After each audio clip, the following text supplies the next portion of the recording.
And so I'd like to welcome all for the talk and discussion on Sri Lankan Economic Collapse and China's BRI data. Before we begin the talk and discussion, I'll play a video introducing FIIDS.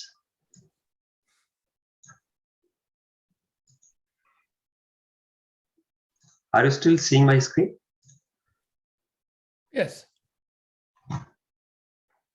FIIDS, or Foundation for India and Indian Diaspora Studies, is a non-profit organization with a mission to create awareness and provide advocacy on issues, events, and matters related to India and Indian diaspora, with factual research conducted by scholars and experts.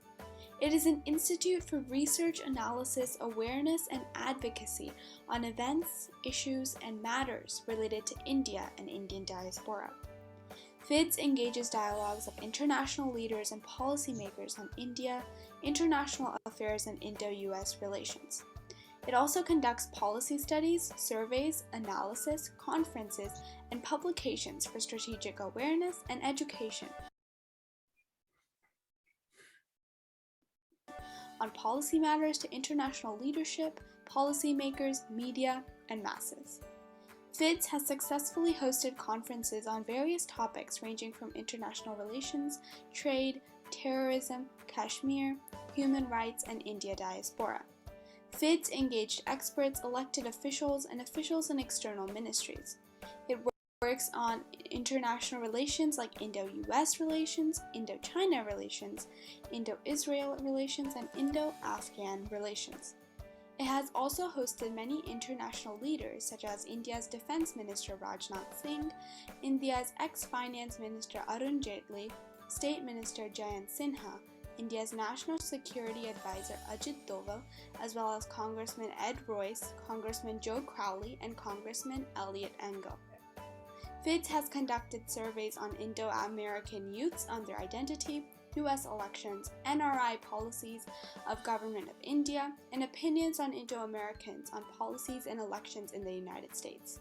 FIIDS has published policy papers on India's Kashmir, CAA, plight of the Yazidis, and Indo-China conflicts. FIIDS is also engaged in various issues like incidents of intolerances against Indo-Americans, immigration policies related to Indo-American technologists, and improper projections of Indic traditions and religions in the US media.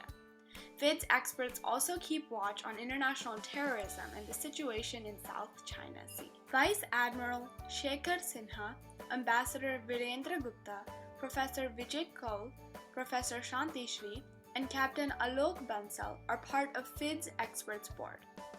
Professor Yash Pathak and Professor Vedananda are members of the Board of Advisors.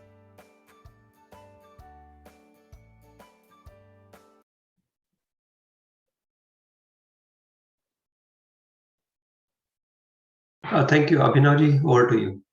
Yes, thank you, Harishji. So I'll just start with setting the context of today's discussion. So as we all know, the Sri Lankan economy has hit rock bottom with an unparalleled economic crisis. So we at Foundation for India and Indian Diaspora Studies decided to arrange a talk and discussion on the Sri Lankan economic collapse and its connection with China's Belt Road Initiative and the debt trap associated with it.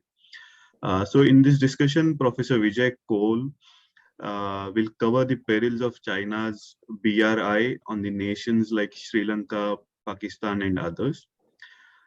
Professor Vijay Kaul is a professor of economics at the University of Delhi.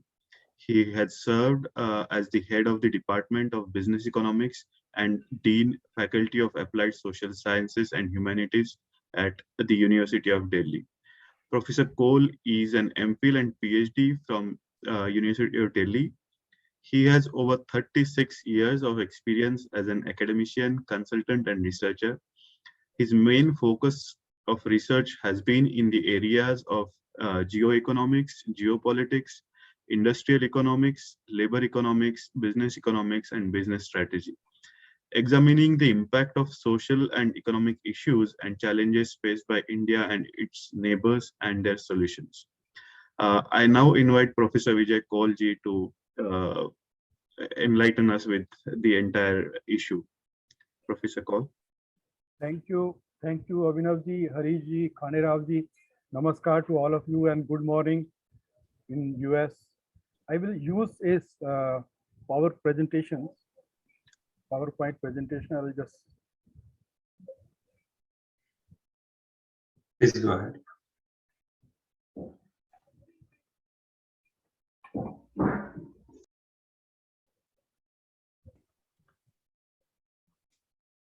We can see you.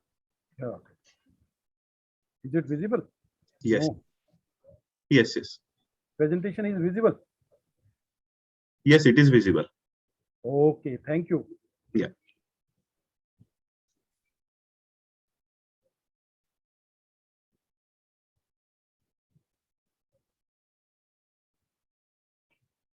So as Abhinavji discussed, that it's a very hot topic, especially in our part of the world, that Sri Lanka's economic collapse.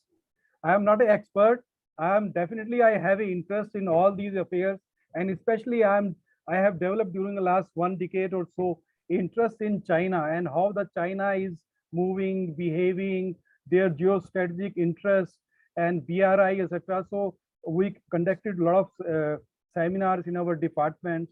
So I have been looking at very closely China's move, but we find right now it's not just a China. Everything is hot. There are so many hot issues, hot areas in the world. So, and if you start looking at that, China is also involved there. China's involvement in most of these areas are very much there, and people are looking at that. So just looking at say importance of this topic is very important. We know this Sri Lanka has a strategic locations in the Indian Ocean. In fact, I have shown this slide also. It's a location of Sri Lanka in the Indian Ocean. It's a very strategic locations, and we know for India also, it's a anything happening in this is important, and any type of instability in the region is also going to affect India's interest. So it becomes very, very important whatever is happening, and India should have a role to play, even to help Sri Lankans also. Here also India has a very important role. And in fact, when we look at the China's interest in this region, it's maybe that location is important for China, but China is going to use this as for its naval ships also, and is looking at this port also. So in fact, I have prepared this slide also. This shows that Ambambota on this at this say very strategic locations, and in fact this look the port, the Sri Lankan government was interested to develop this port, though it was not very viable because they have one international airport, the port in Colombo also. So there was no scope for having a second international port, but they still interested and were interested to involve number of different countries to fund that. They approached India also, they approached US and others also. No one was interested because they observed it's unviable. But China became interested. So China is not asking about whether it's unviable or viable. China is interested looking at its location. So and we have seen how things have worked out over a period of time. So I'm just looking at this. The topic is very, very important. This and China's this Sri Lanka's collapse and its involvement of China in that. Then current crisis, what type of crisis is there, political economy and governance. This is how I have structured some of the slides. Then why economic collapse and this political crisis, because this economic crisis is leading to a political crisis also in Sri Lanka. It's mainly because of wrong economic policies, external shock, foreign reserves has declined, rupee has depreciated, poor governance and geopolitical overplay. Basically, they have been playing the different powers. Earlier it was the other powers, but now it's basically India and China. They keep on playing and to get favors and gains out of these their rivalry also. Then China's debt, Belt Road traps, and acquisition of assets. Then solutions and concluding remarks. So very, I have just collected that. I say very simple presentations. So this is a location of this. The total population of Sri Lanka is around 22 billions. The total GDP is also say $84 billion. Population is also divided. Definitely the Buddhists are in majority, but there are others also. And inflation was low, but during the last 2-3 months time, we have seen it has gone very high. So what is this current crisis? I think everyone is aware of that, but I have just listed that also. The decline in foreign exchange reserves is one of the very obvious things that we find. And because of that, it's becoming very difficult for them to access international market for finance. Rupee has depreciated. The prices of different items has appreciated substantially. There is say during the last few months, it's a shortage of fuels, food, milk powder, essential drugs, paper. Even because of the shortage of paper, they have closed down the schools. It's a very unfortunate situation that we observe in case of Sri Lanka, and even a power cut to the extent of 13 hours. And all these things have led to a massive and spontaneous street protest by ordinary citizens. They have not seen this type of situations. So and because of that, we find that the emergency was imposed, but then it was withdrawn by the governments, and then the president has taken a resignation from all the ministers. So all these things it's leading to a political crisis. But at the same time, we find there has been a crisis earlier also. So it is following. So we know that Sri Lanka is known for a civil war for 3 decades with Tamil Tigers, LTT also. It continued and it ended in the year 2009. And then it is also known for that when we talk about this China's BRI trap, the debt trap in China. So it's basically the example that is given is Hambantota as a port also, because they funded this, and then after that, because there was no revenue generations from this port, and because of that, they were not able to repay the loan to this debt to China, and it was handed over to China for 90 years of lease. So this is a first example, and that is cited by everyone when they talk about China's mode of funding people, its BRI, and how they are involving a poor countries, developing countries in debt trap. And then there was in 2019 also, there was a shooting, Easter Sunday shooting, in which 250 people died.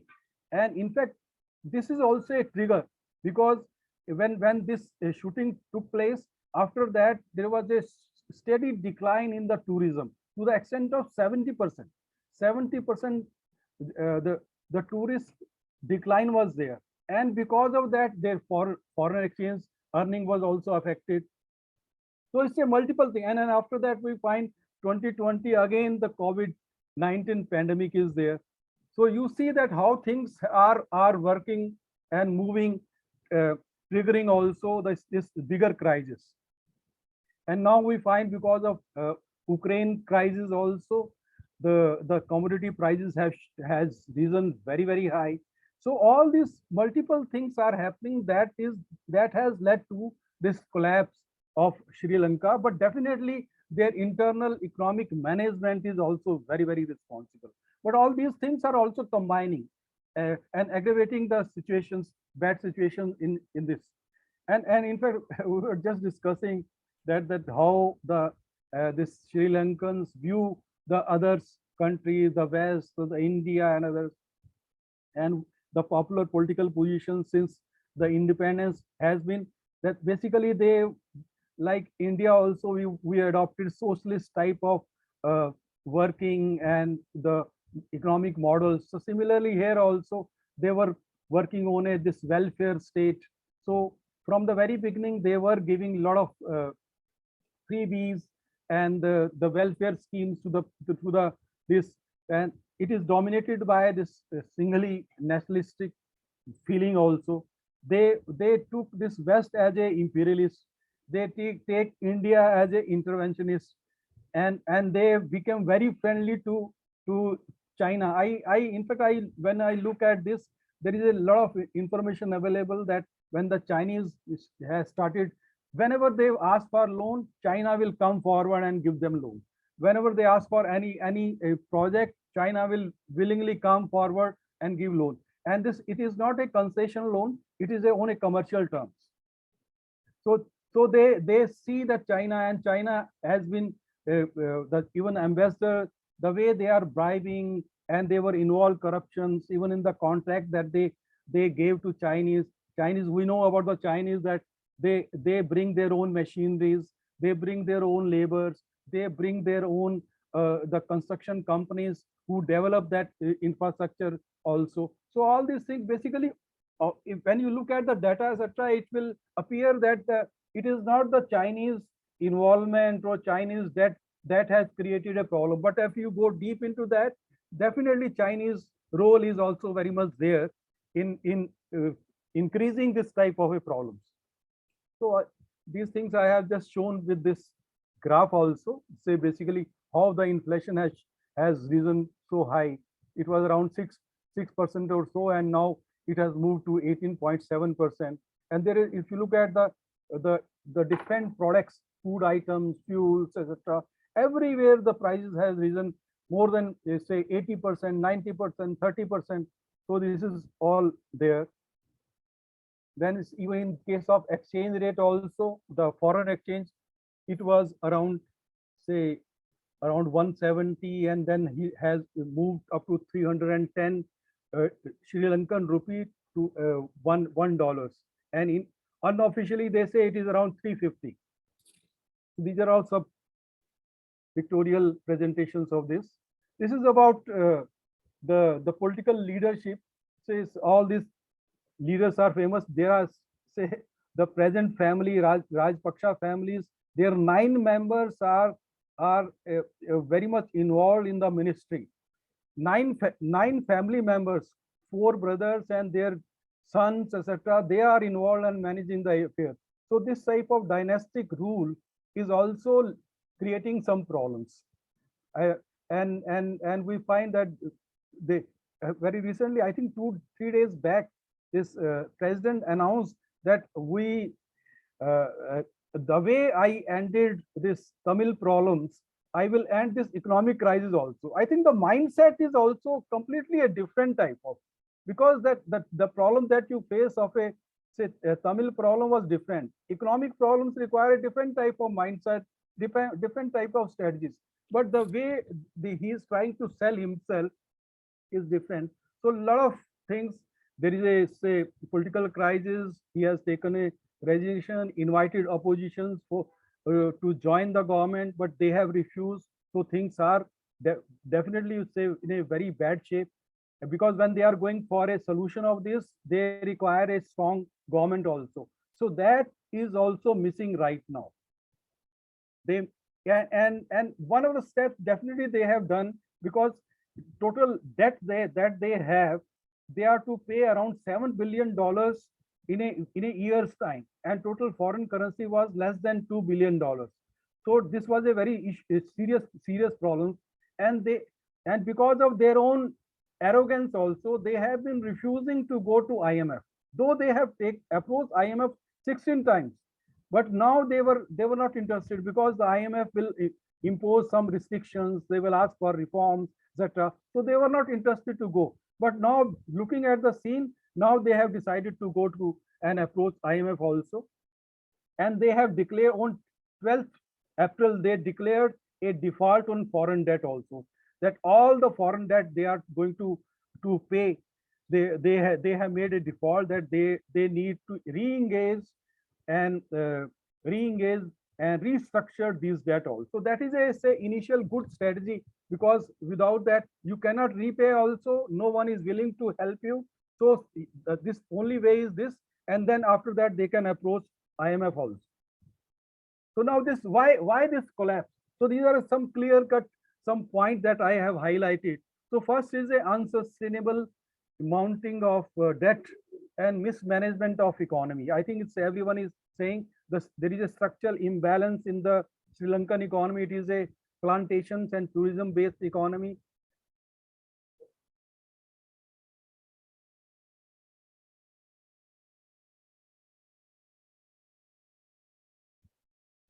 It's a plantation and tourism based economy. They have not diversified the economy over a period of times. And very recently the agriculture also in the last year, they decided to go for organic type of farming. And it one of the reason, I think, when you go deep in that, because there was some foreign exchange crisis was there, so that's why they decided stop import of fertilizer and go for organic. But even in the organic also, they purchase organic fertilizer from China, and it was infected this organic also, and it was harmful for the agriculture. So many things have multiplied also.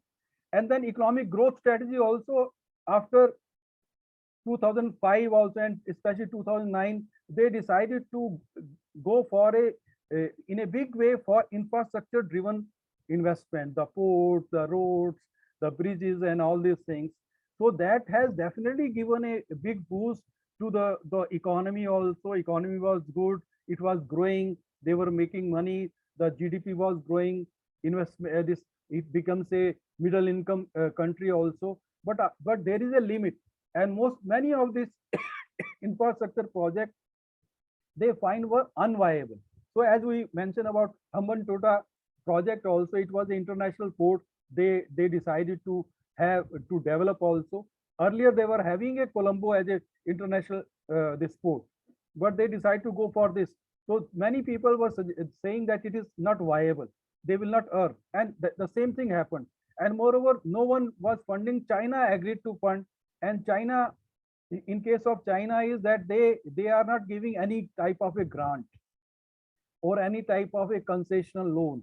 It is always on the commercial borrowing. It's a basically to more than 2% on the LIBOR rates of interest is also there. It's around more than 4% or so. So and so here it was a and moreover, in case of China, we find that the period, the repayment period is also short. In case of the other international funding agencies, they give a loan to the extent of for a 20, 25, 28 years. In case of China, they give a loan for around 10 years. So all these things, basically unviable project, commercial borrowing, and then corruption corruption also when they are involved in this type in infrastructure project. Hambantota is a home district of Rajpaksha family. So they have been developing these areas. There was some interest also, and people say that there has been a lot of corruptions in awarding this contract to the Chinese Chinese project, this developing companies. Even hiring of engineers and everything is coming from there. It has not benefited the local peoples as far as the employment is concerned. So unsustainable debt and mismanagement is a very much important one of the aspects. Second is a external shock. So basically after this, there has been a decline in the economy during the last few years. They have not cared about that, because but when there was a crisis, so everything come up openly. So when there was a shooting, there was a drop in tourism's earnings. So all these things, and then there was because of the agriculture decline and the tea export decline. So all these things led to a decline in foreign exchange. So when foreign exchange declined, then there was a depreciation of rupee also. So this internally mismanagement, then external shock also, and along with that, this wrong economic policies they have been even in the 2019 when the president contested elections and won these elections. So he promised again a more freebies and promise for reduced taxes. So you are not having a revenues, you are expending you are borrowing a lot of loans from outside on commercial rates, earning is not increasing, and then you are offering whatever earning you are having, you are basically again giving a lot of concessions and tax benefits to the industry, to the people. So it's a further decline in the government revenues. So all these things has complicated. And then this we find the COVID also, tourism decline, COVID also entered. So the things have come up to that level. And one more thing is also observed that they keep on using this geopolitical overplay, basically using both India, China against each other. So this type of things we find that ultimately they landed into a debt trap. They were to hand it over their port to China also. So these are some of the things that we find, basically mismanagement of the economy, corruptions, external shocks, decline in the tourism, all these things have complicated, and now we find there is a lot of protests, lot of the economic collapse to the political things. So there are some of the graphs. So basically how this foreign debt has increased to this 50% of the total foreign debt is in the commercial terms. So it's a very expensive also. China's share is around 10% of the total, but now we are saying that the information is right now out of this around $8 billion is due to China, that they have given a very recently again $2 billion for a swap basis for a COVID and for their own vaccines also. So this is also happening. This is Sri Lanka's foreign debt. Basically the 50% is a commercial on commercial base, international sovereign fund and other financial market. So it's a very high that the debt is increasing, but at the same time the debt is also it's a very expensive debt also. This is a foreign exchange reserve. It was around $9 to $10 billion in the 2018, and after that there is a substantial decline. And when we look at the total repayment that is due in a year's time, around 7 billion, they have a less than $2 billion. So this is all creating a problem for this, and that's why they have declared a default on their foreign loan. This is a agriculture productivity is also declined because of this organic issues. Suddenly they declared that they have stopped all the fertilizer import and they will go for organic, and the organic also that they imported, that is also created problem. So decline in agriculture. This is this tourism earning also declined substantially. It was as high as 5% of the GDP, declined to say 0.63%. So substantial decline in this, and it has been a main source of foreign earning also. So now I'm coming to what extent this BRI is also linked with that. It is not. It's true that when we look at the why this crisis, BRI is one thing, but there are some other issues also that we have discussed. But BRI, I find the Chinese connection is also very much there, and it's a warning for all the developing countries. That in fact we find when the Hambantota port was handed over to China, at that time also there should have been a reflections that there is something wrong with the economy, there is something wrong with their policy. So they ignored that. Basically, it was very clear. It's the project it's not just a port. Even there are other roads also in which they are involved. There was no earning as such. Unviable, useless project. So yeah, basically all these things, and it's a very clear because they approach others also. They refuse that these projects are not viable. But China is looking at its own geostrategic interests. So China was definitely looking at its location is very important. They are interested to have some control on the Indian Oceans. So this location they can capitalize, they can use it as for naval forces, and that is what it is going to happen. In fact, they are going to have a control on all these areas. Now the Buddhists and others, they are also coming and they are also protesting that we will not allow a Chinese colony in this. So things are changing here. So China looked at its a strategic interest and the funds. China has been criticized in other countries also because of their this lending practices. And we know this debt trap also. And the total Chinese debt is around $8 billion, around 5 billion, and it's around 10% of the total debt. It is a part of Sri Lanka, this China's Belt Road Initiative. There is another controversial bill was passed where that governing the Chinese-backed Colombo port, and where there has been a lot of protests. People are the Buddhist monk has also come forward that they will not allow that. And this organic fertilizer, I've said, this pandemic. Now they are asking even China also to restructure their debt repayment. So this is about the Chinese loan to lower and middle income countries. China's loan to different countries has tripled during the last 1 decade. And in fact, there is I'll just show you a slide where it shows that when you compare the other countries, IMF, etc., the loan given by China has increased substantially. And often the loan that is given is off the government balance sheet, because it is directed to state-owned companies and banks, joint venture or private institutions, rather than directly from government to government. So it is not visible also. So there is a figure that around 40 countries are having this type of hidden debt that is as high as 10% of their GDP. And there are some other countries where the Chinese debt is as high as 20% of their this GDP.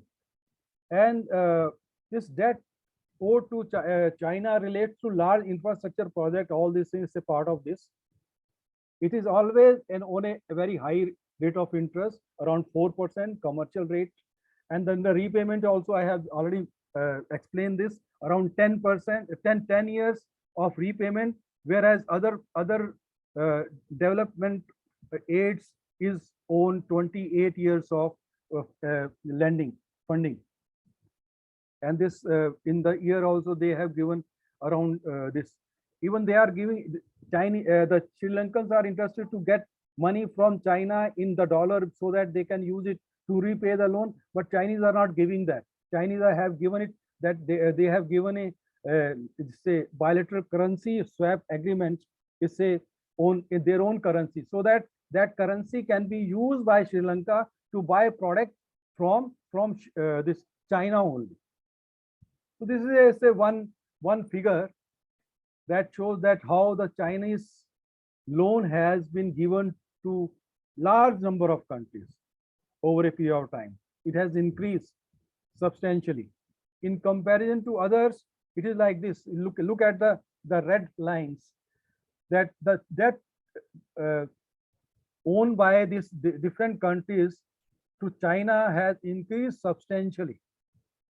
So this is all showing that how the China is basically. I remember that when the India decided to not join RCEP, this regional economic this with the China and ASEAN, many people were raising issues that it is not good. But now people are saying that the way China is working, it is creating its own, the dependency on itself by all these countries who are joining, and that dependency they are going to use for its own benefit, for strategic interest. So that we find is very much visible nowadays to different countries. So now this is a last slide. I think there is still time. So it's a last slide is basically what is the solution for this. So it's a very clear that they are going the way that we have seen in case of Greece after this financial crisis also. Debt crisis is linked to borrowing at commercial rate for unviable projects. They have failed to fix the structural issues.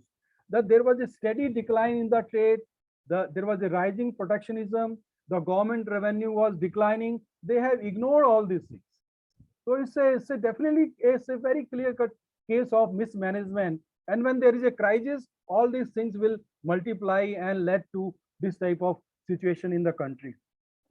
So they need to rectify severe structural problems in the economy. Say basically about the public service. It's a country of 22 million people, and what is the total number of army? It's more than 1 lakh people. It's a very large number, because basically they recruited large number of people to fight LTT. So they are continuing with this. So it's a huge burden on the economy also. Many of these people, they are using for even managing the COVID things also and other things also. So this is a basically public service.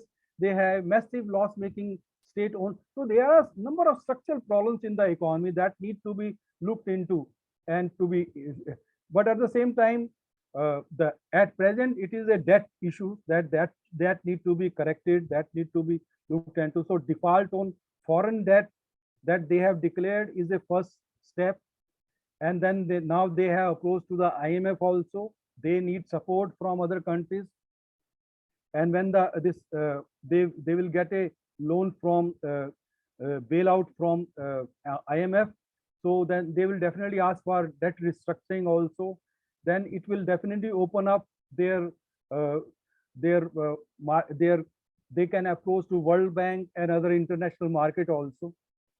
So this is the way that they are going to move. But definitely their internal political stability is also very, very important. There should be, people are discussing that some national government should come up so that they can deal very effectively with the IMF and others also. That is also a need of the hour, because otherwise there will be a lot of problems.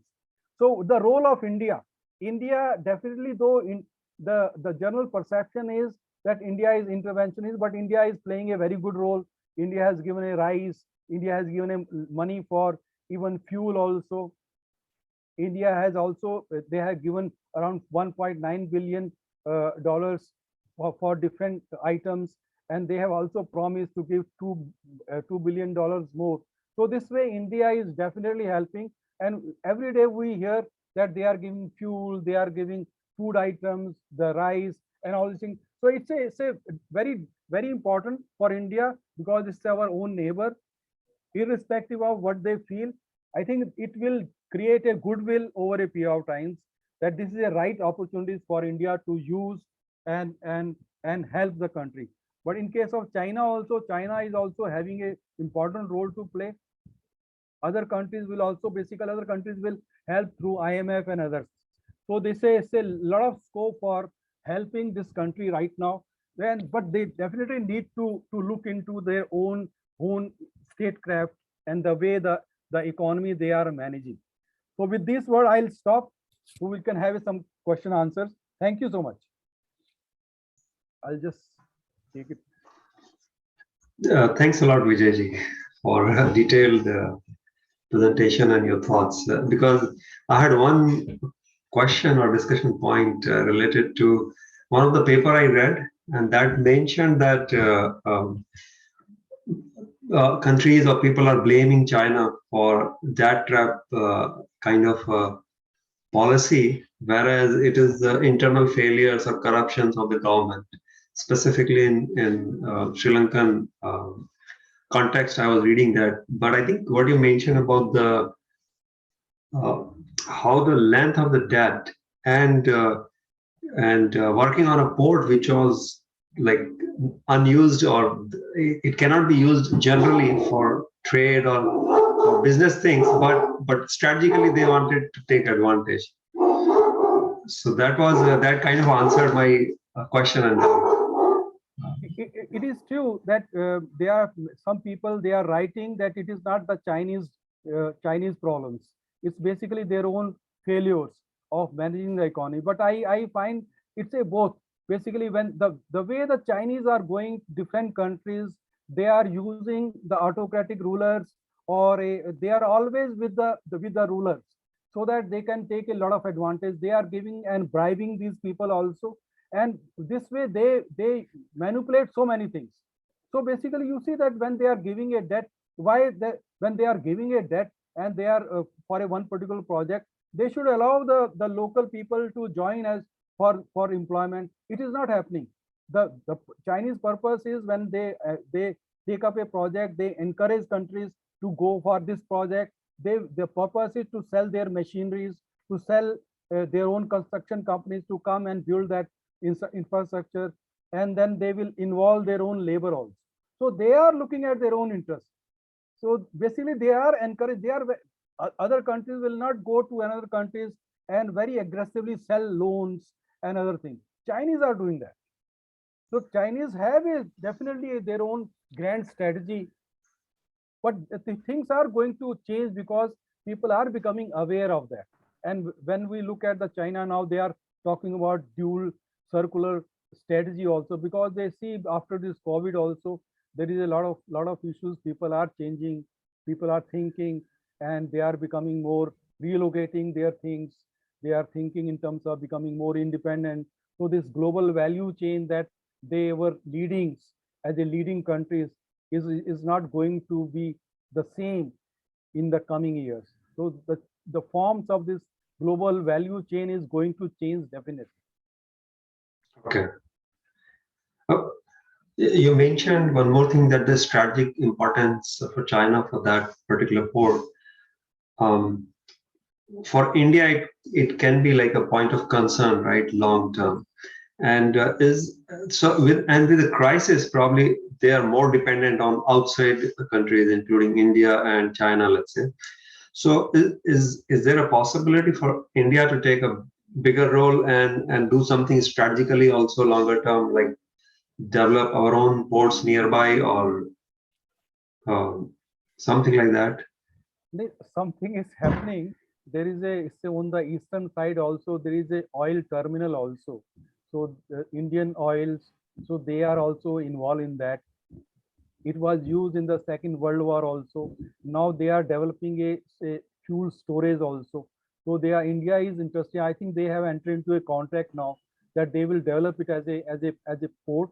But definitely it is a big concern, and for India that China is very close to your place and they are watching. So but this India's positions in that eastern position will be good for India. And moreover, in case of even in the northern Sri Lanka also, they were going for a solar panels and some other type of infrastructures where India raised objections, and ultimately India got those projects. So India is also trying to balance that. But somehow when I read, I find that in Sri Lanka there is this, especially the ruling class, they have a special type of a liking for Chinese. Well, I read number of papers, number of this. So they everywhere we see that they always go for Chinese. So maybe that in the public the things will change and it will change there. But among this ruling class, they have a special liking. It may be because they get a special incentive from China also. Okay. Thank you. With this, we can open it for question from others. Okay, this is Dr. Sampath Shivangi from Jackson, Mississippi. I had a multifold question. One, India is such a huge country, but we don't have any friends in our neighborhood. Of course, Pakistan is out, Bangladesh is joining Pakistan. We don't have good relation with Sri Lanka as of now. And Nepal is also, even though it's a Hindu nation, but China has better relations. Of course, money plays a bigger role, I understand. But India wants to be third richest economy in the world. I think we need to take care of our neighbors. And I heard there's access between Sri Lanka and Pakistan. I don't know how far that is true. Of course, post-cricket tragedy, Sri Lankan cricketers dying in Pakistan, and that has eroded some confidence amongst them. My question to you, you're such an expert, thank you for being with us. Why India is not considered as a friendly neighbor to all these 5 neighbors we have? It's a very, very difficult question. Maybe because of the historical reasons, but at the same time, when you go deep into that, we find that China's involvement, geopolitical reasons are also there. Well, I mentioned that the most of the small countries, they are playing this one power with others. So their own strategy is there. So Pakistan is very much there. We know the Pakistan. So Yes. it's a China, and there. In case of a Nepal also, it's the involvement of China has led to that type of problems. Otherwise, it was not so bad situation in Nepal. Even in case of a Sri Lanka also, even in case of a Maldives also. So basically, all this we heard that there is a, in case of a most of the cases, the autocratic countries, where in autocratic countries it becomes very easy for China to manipulate these rulers. But we find even in case of developing countries also the same thing is happening. They use the political parties, bribe them also, and play. So the role of China and other powers is definitely there. And when you are a big countries, definitely others are also they would like to play the game with you also. They would not like that you rise to a new high also. They would like to create a instability in your region. And I think that China has been very clearly playing that game of creating instability around India, so that they can keep the India engaged in the neighborhood, and they keep on growing. So it's definitely it is a fault on the part of our own ruler also, our own diplomacy also, that we have not been able to manage that relationship. But I think that after Modi, the things have changed. Well, you see that when our Prime Minister Modi came, and after that he has visited Nepal so many times. Yes. He is invoking that our civilizational and Hindu culture and other things. So wherever there is possible, even there are other issues, bilateral and multilateral, we are involving that cultural things and cultural relationship. We are invoking all these things so that to re-establish that relationship. So things are happening, but definitely in the past we have seen all these things are there. There is a historical reasons for that. We need to overcome that. Definitely, we need a peaceful environment and good relationship with all these things. And this good relationship means that good economic relationship. And now when we are talking about, there is a issues with the global value chain. So regional value chains are becoming important. So involving these regions, other neighboring countries in the value chains, this will be very, very useful. I think things are happening that way, where there is a complementarity involving them and promoting them. So if we do all these things, the India can emerge as a very, very big power also in the Indian Ocean or this region. Thank you very much. Thank you. I agree with you. I think we are lacking in right diplomacy. Diplomacy is there, but it's not the right trend. It's my opinion. Thank you so much. Thank you. Prasadji, are you able to ask your question, or can I just ask for you? Yeah, actually, I already posted in the chat. Yeah. I'm interested about to know about the port because it was said unviable by USA, India.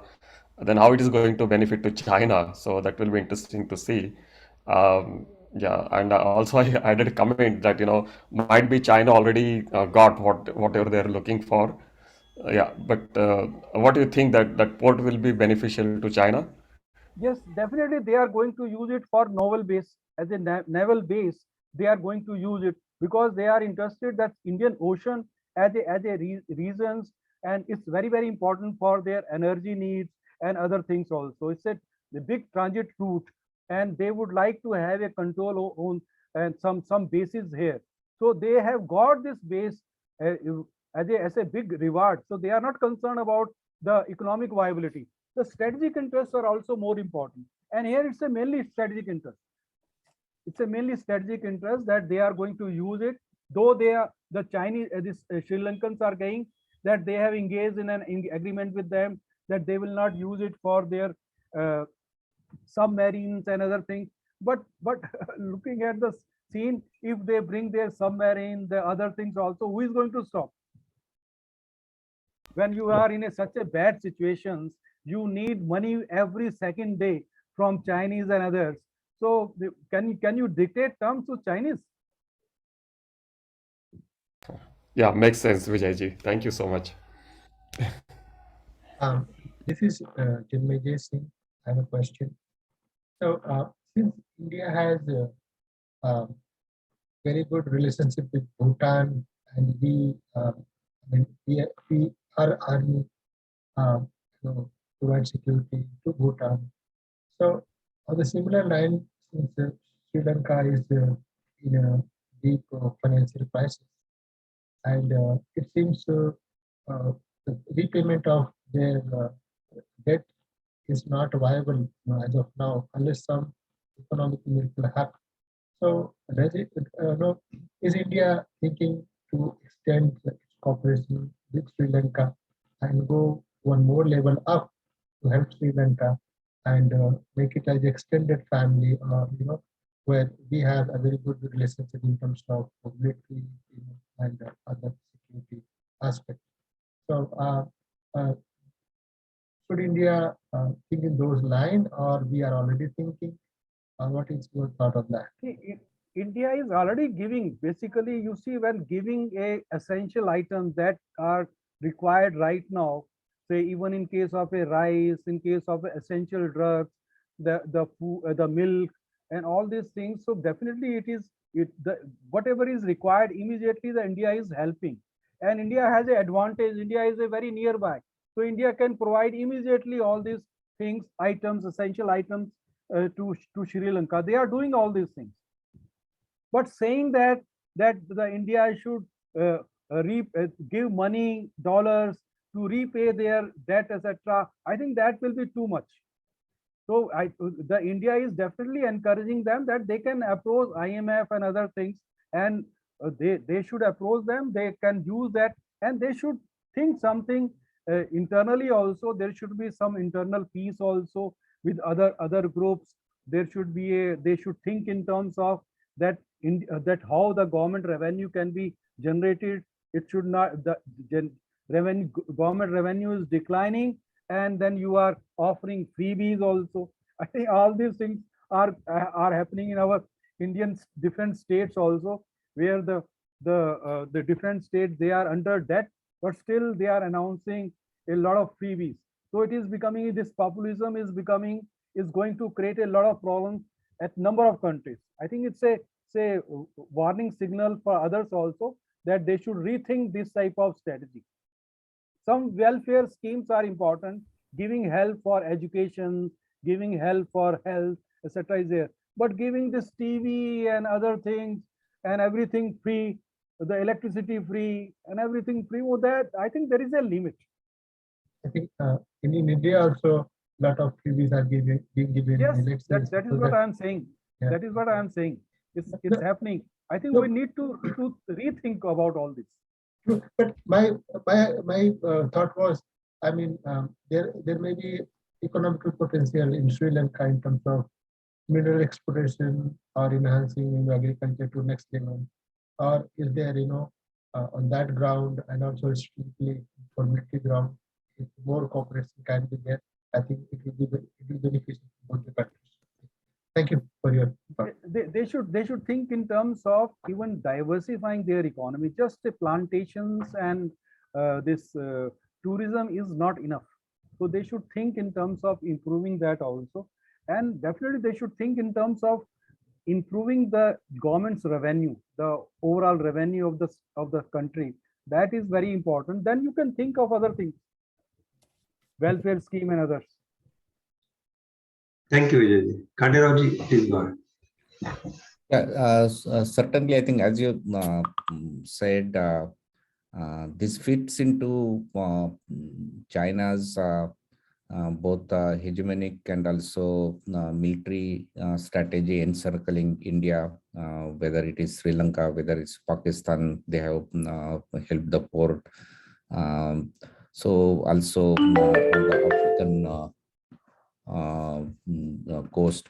But the question is that when more and more such kind of loan and BRI projects getting failed, would there be counter impact on China, and probably China itself goes into a economic downtrend because of this, the whole backslash from almost all the projects are onto the same kind of. CPEC is also not making any revenue. It is and now there is a Pakistan turmoil over there. Any thoughts on that? Yes, definitely. There is a lot of discussion on that. Even during the COVID period also, they have not got repayment of their loans in number of countries. And most of these developing countries, they ask for the restructuring the schedule, etc. All these things are happening. In fact, if looking at all this scenario also, they are also thinking in terms of changing their strategies. They are focusing more on domestic economy. Definitely, they are going to capitalize their linkage that they have established with this BRI on other countries. Especially, they are using it to exploiting other countries in terms of minerals and other things also. Even they are using these countries to sell their product also. But definitely right now, they are also concerned that they need that they should involve some more the countries who are viable or sound economic policies, so that they, if they give loan, they will be assured that they will get back also. Everywhere they cannot manipulate, everywhere they cannot use their muscle powers to get things from there. So there is a definitely a thinking. There is a lot of discussion about that also. One follow-up question, little bit I'm taking to the next level. That you somewhere you touched the Ukraine crisis, and Ukraine also because of that inflation, oil prices, even the food, etc. And do you fear that this multiple, even whether this war as well as this the whole debt traps and COVID last 2 years had really impacted supply chain, was strained, and China is actually locking down. It's not yet opening up. All of this, do you, as an economist, do you see that it may just turn into either regional or global recession? Look, it's a open question. There are so many things are happening, but it's a very difficult because it's still say happening. This Ukraine war is continuing, and what shape it will take, it's very difficult. But definitely it has created a lot of problems. Well, it's a challenge, but it has given a lot of opportunity. You see, case of India. India has got a lot of opportunities. Say India can use its own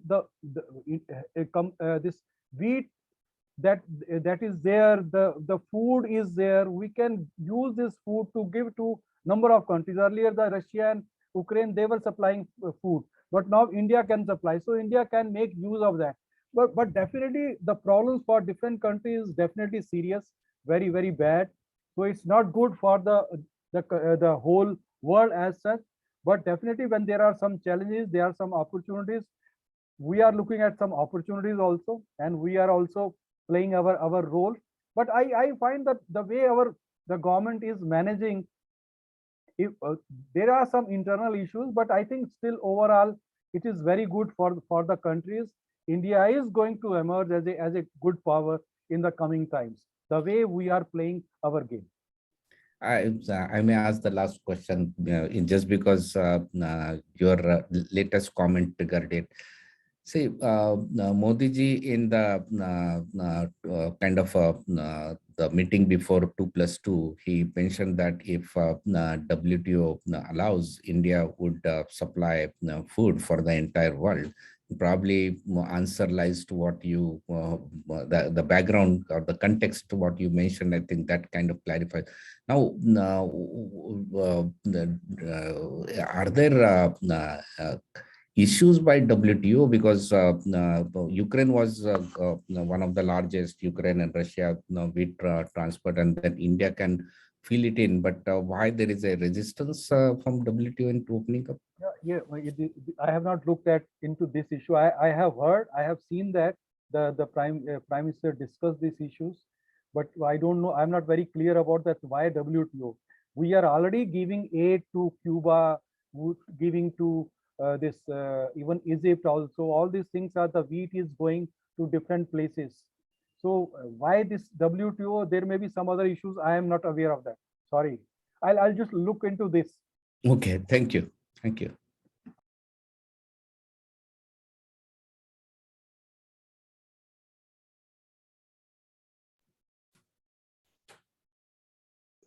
So I think we can have one last question and then we close. The question is from Ved Prakashji, like freebies given in India, can they cause similar issues for India or Indian states? In case of Indian state, there is a problem. Say in case of a state like Punjab, they are already under debt, and when now they start thinking in terms of giving free everything, so it will create a problem. But they are not say looking at these issues. They are looking at their own their promise that they have given, and at the same time, you see the chief minister is going and asking Prime Minister to give them a 2 lakhs of crores rupees grant. So it's a beyond imagination that how you are not going to take corrective action on their own part. You are again thinking in terms of giving a free things to the people, and for others support you are asking the centers. So I don't think that how long it will continue. Things will be definitely bad for them. But overall, if you're looking at the India's economy also, Indian economy is in a better shape. This government has been very, very conservative as far as the finances were concerned. They have managed, and in fact, when we look at the GST collection also, it is again rising also. So things are improving in a better way. So government's revenue is in a better shape. So economy as such is not going to face problem, but respective states may need some corrective measures. Thanks a lot. So Khanderao-ji, over to you for last. Yeah. So thanks, Professor Vijay Kaul. This was excellent presentation and discussion. Thanks for sparing time. It's your Friday evening. And definitely it opened up a lot of areas of further probably research and discussion. So as our experts on economics, definitely look forward to engage you in future.